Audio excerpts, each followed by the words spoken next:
नीलम सिंह, आप देख रहे हैं पब्लिक भारत। आइए नजर डालते हैं इस वक्त की बड़ी खबर पर।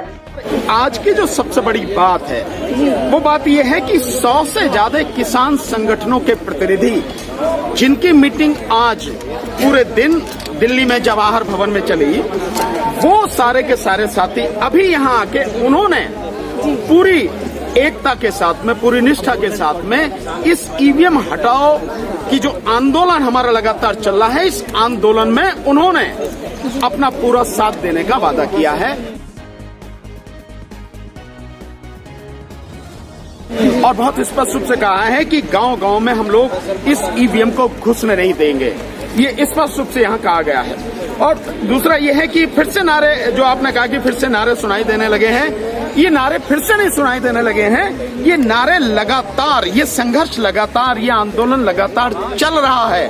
आज आपको उसका एक और बड़ा रूप, व्यापक रूप, हालांकि किसान संगठनों के साथी हमारे साथ पहले भी थे। जैसे मैं पीछे करीब 1 महीने पहले मैं 4 दिन पंजाब में रह के आया और सभी किसान संगठनों से मिला, वो भी संयुक्त किसान मोर्चा के जो साथी थे। और अब उसके अलावा और भी जो हैं, जो साझा किसान मजदूर मोर्चा है, उसके बैनर तले जितने 100 से ज्यादा संगठन हैं, उन सब लोगों ने आज साथ देने का हमारा वादा किया है और यहाँ आकर प्रेस कॉन्फ्रेंस में पूरी बैठ के शिरकत की है और प्रेस कॉन्फ्रेंस को एड्रेस भी किया है। तो ये आगे अपडेट है ये सारी की सारी। और जैसा मैं पहले भी कह रहा था, आंदोलन गांव-गांव तक, घर-घर तक, शहर गली मोहल्लों तक पहुंच चुका है और निश्चित रूप से इस बार ईवीएम को हटाकर बैलेट पेपर से ही 2024 का चुनाव होगा। एक और जो बात अभी आपने आपको बताई कि ये 3 प्रोग्राम अभी हम लोगों ने बनाए हैं। जैसे एक प्रोग्राम है हमारा, जो कल हमारा हैशटैग चलेगा ईवीएम को लेकर, हैशटैग हमारा चलेगा कल 14 तारीख में,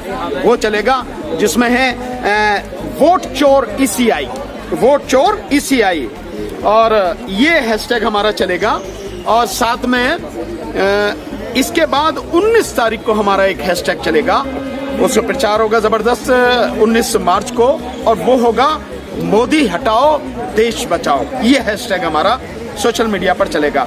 और 23 तारीख को जो प्रोग्राम है पूरा, कि पूरे देश में हमने सभी लोगों से कहा है कि हम लोगों को तो आप देख ही रहे हैं, पूरा देश, पूरी दुनिया देख रही है संघर्ष करते हुए, लेकिन ये संघर्ष किस तरह से, जैसा हम कह रहे हैं, गांव-गांव और गली-गली, मोहल्ले, गांव तक, शहर तक और हर घर तक, हर व्यक्ति तक पहुंच चुका है। इसको दिखाने के लिए जनता को एक हमने मौका दिया कि 23 तारीख को शहीद आजम भगत सिंह जी, सुखदेव और राजगुरु जी का शहीदी दिवस है और उस दिन इस देश के सभी लोगों से हमने एक आग्रह किया है कि उस दिन पूरे दिन व्रत रखें, उपवास रखें, और जो गांव में है गांव में, मोहल्ले में है तो मोहल्ले में, किसी जिले में है, किसी शहर में है, तहसील में है, ब्लॉक में है, विधानसभा लेवल पे हैं, लोकसभा लेवल पे हैं, जहां भी हैं, सब लोग इकट्ठे होके, चाहे 10, 20, 50, 100, 200, 500, 1000, जितनी भी संख्या हो, सब लोग इकट्ठे हों और उस दिन शहीद आजम भगत सिंह जी की, सुखदेव और राजगुरु जी की उनकी फोटो लगाएं और साथ में बाबा साहब डॉक्टर अम्बेडकर की फोटो लगाएं, और उस दिन संविधान की जो प्रस्तावना है उस प्रस्तावना को पढ़ें और शपथ लें कि हम जब तक देश से ईवीएम नहीं हट जाएगी, हम चुनाव नहीं होने देंगे। ये शपथ लेकर कि ईवीएम हटाओ देश बचाओ, ये नारे के साथ में, शपथ के साथ में 23 तारीख का हम दिन पूरे देश में मनाएंगे। और सभी लोगों से कि जो भी गांव, जिले, तहसील, जिस लेवल पर भी जो मीटिंग हो, उस मीटिंग में जो भी लोग बोलें, जितने भी साथी इकट्ठे हैं, उसकी छोटी-छोटी वीडियो बनाएं, 2-2, 3-3, 4-4 मिनट की वीडियो बनाकर उन्हें सोशल मीडिया पर अपलोड करें। जिनके अपने फेसबुक अकाउंट हैं, जिनके अपने यूट्यूब चैनल हैं उस पे, या जिनके व्हाट्सएप ग्रुप हैं उन पे बोलें, या इंस्टाग्राम वगैरह, वहां सोशल मीडिया पे डालें कि हम यहाँ से हैं, हमने ये प्रोग्राम आज बनाया ईवीएम हटाओ के समर्थन में। ये प्रोग्राम हमारा आगे का है। जी, मैं आपसे एक प्रश्न पूछना चाहूंगी कि जैसे चंडीगढ़ के चुनावों में बैलेट पेपर में भी चोरी की गई, तो आप इस पे क्या कहना चाहेंगे कि अगर बैलेट पेपर पे अब चुनाव हुए तो चोरी नहीं होगी? नहीं, चोरी हुई, लेकिन वो चोरी पकड़ी गई। अगर वही इलेक्शन ईवीएम से होता तो पकड़ सकते थे आप, नहीं पकड़ पाते। सो बैलेट पेपर से हुई और वो सीसीटीवी कैमरे में रिकॉर्ड हो गई चोरी, जिस तरह से की गई। चोरी क्या, वो तो जबरदस्ती की गुंडागर्दी थी, लूट थी, जिस तरह से वो किया गया चुनाव अधिकारी द्वारा। सो वो पकड़ी गई। दूसरी बात यह है कि आप ईवीएम से और बैलेट पेपर से, जो लोग कहते हैं कि चोरी वहां भी होती है, वहां भी बूथ लूटे जाते हैं, आखिर ईवीएम से पूरा इलेक्शन एक जगह बैठ के लूट लिया जाता है, वो ज्यादा खतरनाक है या कहीं जो बूथ वैसे लूटने की बात है, बैलेट पेपर की जो बात कर रहे हैं? वो जमाना अब नहीं है जिस समय पहले बूथ कैप्चरिंग हुआ करती थी, आज नहीं होती। हालांकि अगर आप देखेंगे तो सोशल मीडिया पे ऐसी कितनी वीडियो पड़े हैं जिनसे बाकायदा देखा जा रहा है कि ईवीएम से चुनाव हो रहा फिर भी बूथ कैप्चरिंग हो रहा है, कि एक व्यक्ति वहां खड़ा है और जो बाद में जो गरीब लोग हैं, जो कमजोर लोग हैं बेचारे वोट डालने आ रहे हैं, तो वो वोट डालने आते हैं उससे पहले वो बटन दबा देता, कह देता जाओ पड़ गई वोट। ये भी तो बूथ कैप्चरिंग है। सो ये सारी स्थिति है, लेकिन ये केवल उनका उनका अपना आर्गुमेंट है कि इस तरह से भी बूथ लूटे जाते हैं, बूथ कैप्चर होते हैं, लेकिन इस उसमें आर्गुमेंट में कोई दम नहीं है किसी भी तरह का। इलेक्शन पूरा का पूरा लूट लिया जाए, उससे ज्यादा खतरनाक स्थिति क्या होगी? बूथ अगर मैं मान भी लेता हूँ लूट लेगा तो कितने लूट लेगा? 2, 10, 4, 20, 50, 100, 200, 1000, 500, 2000, 10,000। लेकिन यहाँ तो करीब जो 15 लाख जो बूथ है वही सारा लूट लिया जाता है इलेक्शन के। कौन सी स्थिति खतरनाक है? ईवीएम वाली खतरनाक है। और दूसरा ये कि ईवीएम जिसके विषय में कोई जानता नहीं कि कैसे काम करती है, क्या उसकी वर्किंग है, कोई कुछ नहीं जानता, उसमें अंधे की तरह हम वोट डालें, कहाँ ये सही है? नहीं, किसी हालत में नहीं। चुनाव पूरी तरह से निष्पक्ष, स्वतंत्र, पारदर्शी होना चाहिए और वो केवल और केवल बैलेट पेपर से संभव है। जब तक मोदी जी सत्ता में नहीं थे तब तक वो खुद भी इसका विरोध करते थे ईवीएम का, लेकिन अब उन्होंने चुप्पी क्यों साध लिया? नहीं, उन्होंने चुप्पी साध ली है कि मोदी के पास में ईवीएम के अलावा जीतने का कोई रास्ता ही नहीं। अब सोशल मीडिया पर देखें आप, मैं एक आपको बता रहा हूँ, सोशल मीडिया पे एक ये पूछा जा रहा है कि आज के समय में जो प्राइम मिनिस्टर कैंडिडेट है वो कौन है, उसको वोट दीजिए।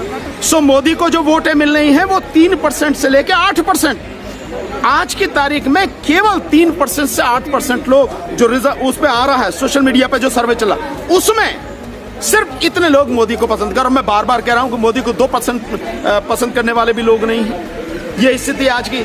सो मोदी को कोई पसंद नहीं करता और उसे मालूम है, और वोट मिलेंगे नहीं उसे, ये भी मालूम है उसके पास इस चुनाव को, क्योंकि जिंदगी और मौत का सवाल है ये 2024 का चुनाव, आरएसएस के लिए, बीजेपी के लिए और स्वयं मोदी के लिए।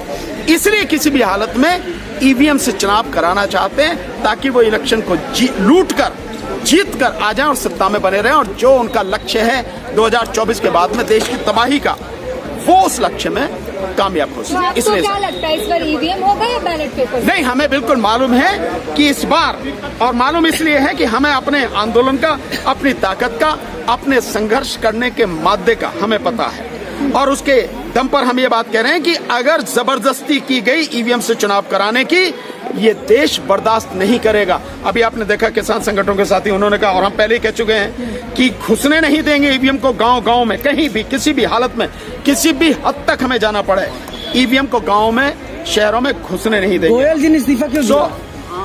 पहले ईवीएम की बात सुन लीजिए।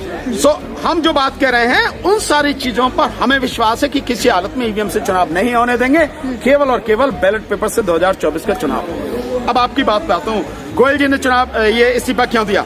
ये सवाल वैसे गोयल साहब ज्यादा बढ़िया बता सकते हैं, इसका जवाब उन्हीं को देना चाहिए, पर हम लोग अनुमान लगा सकते हैं कि हुआ क्या होगा। जो चीजें छन छन कर आ रही हैं, निकल कर आ रही हैं, उनसे जो अंदाजा है, मैं मानता हूं कि शायद जब यहाँ पर गए हैं, ये चुनाव कमीशन जो यहाँ पे गया है पश्चिम बंगाल में, वहां हुका है, उसके बाद की ये स्थिति है। हो सकता है कुछ ऐसी चीज हो कि कुछ अधिकारियों के अपॉइंटमेंट की बात हो या कोई और चीज हो जिसको सरकार कराना चाह रही हो और उनका अंतर्मन गवाही नहीं दे रहा हो। बस जैसे कहते हैं कि आटे में नमक तो चल जाता है, लेकिन अगर पूरा नमक ही नमक कर दोगे तो कैसे, कहां तक बर्दाश्त होगा?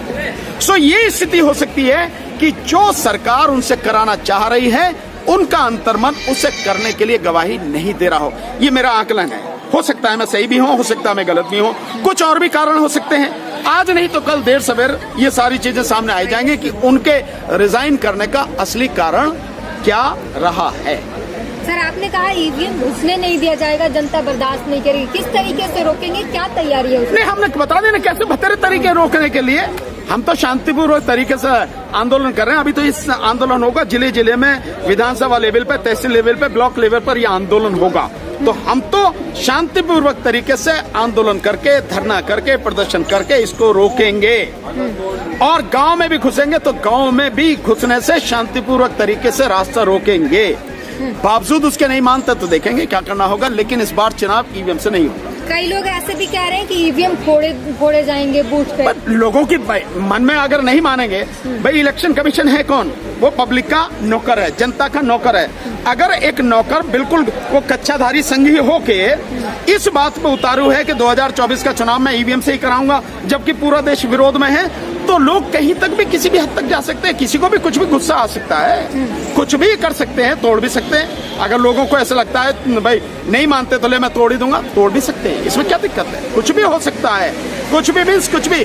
140 करोड़ लोग हैं, 90 करोड़, लगभग 100 करोड़ मतदाता हैं। किस मतदाता के मन में क्या चल रहा है, क्या सोचे बैठा है, क्यों उसका सम्मान नहीं किया जा रहा, क्यों उसकी भावना की कदर नहीं की जा रही, कुछ भी हो सकता है। राहुल, आप लोगों ने जागरूकता तो भले फैला दी जनता में, लेकिन चुनाव आयोग की बात करें तो वो अभी भी सीना ताने खड़ा है आपके सामने, वो अभी भी चैलेंज है। अभी नहीं, वो जो सीना है, उसका सीना जो फूला हुआ है वो दब जाएगा, ठीक हो जाएगा, वो झुक जाएगा। चुनाव आयोग, ये जनता से बड़ी ताकत कोई नहीं होती। जनता जब खड़ी होती तो अच्छे जो हैं सब मैदान छोड़ के भाग जाते हैं। उसको शायद अभी पता नहीं है। तैयार तो अभी ईवीएम ही किया नहीं, तैयार चाहे जो भी कर ले तो तैयारी रह जाती है, सबको धरे रह जाते हैं, कुछ नहीं। सब जब जनता खड़ी होती है तो सब कुछ हो जाता है। उसका फैसला जो है वही सबसे महत्वपूर्ण फैसला होता है। बेशक वो तैयारी कर ले या कुछ भी कर ले, लेकिन आखिर में जो फैसला है जनता का फैसला ही मान्य होगा। स्वस्थ रहने के लिए इस्तेमाल करें अयोध्या धाम का श्री राम नाम स्पेशल निरोगी चूर्ण और बुकनू।